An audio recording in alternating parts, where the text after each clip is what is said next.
Hello friends, today we are going to see about the various steps involved in an IVF cycle.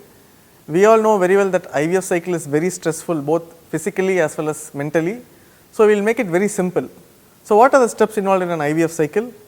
So, what is the goal of doing an IVF? The goal of doing IVF is taking multiple eggs out, creating embryos and transferring embryos back into the uterus. So, what are the steps? The first step is ovarian stimulation.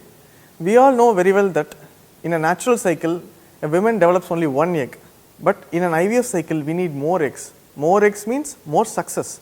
So, we need a minimum of at least 10 eggs. So, what we do is that once you get your periods, from the second day of your cycle, we start ovarian stimulation.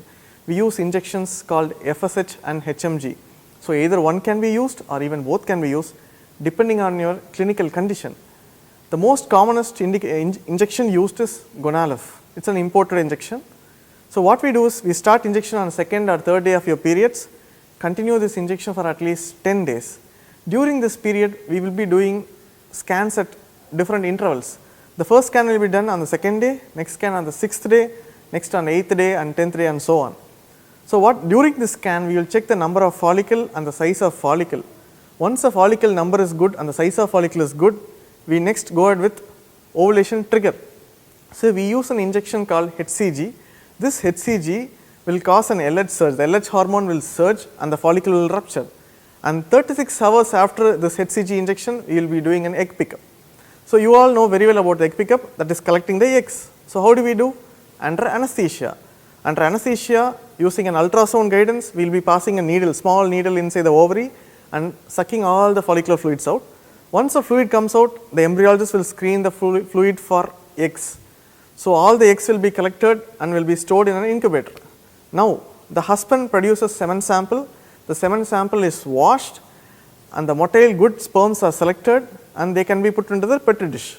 So, this sperm mixes with the eggs and they fertilize. And there is one more process called ICSI, intracytoplasmic sperm injection. In this process, each individual egg is selected, best sperm is selected and they are fused together. This process is called ICSI. So, once this process is done, after 3 or 4 days, the embryologist checks for the embryos.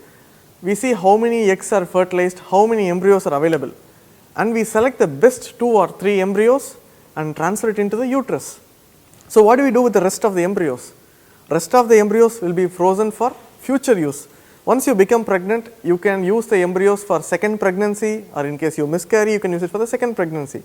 So, these are the various steps involved in an IVF process. Once the embryo transfer is done, 15 days after the transfer, we do a blood test called beta HCG. Essentially, it is a pregnancy test. This particular test tells you whether you are pregnant or not. Okay? So, these are the various steps involved in IVF treatment. Thank you very much for watching this video patiently. Thank you for watching this video. In case you have any questions, you can comment in this video or you can send an email at aishwarya.in@gmail.com, or you can contact us through our website, which is aishwaryafertility.com, which is mentioned in the video. Thank you.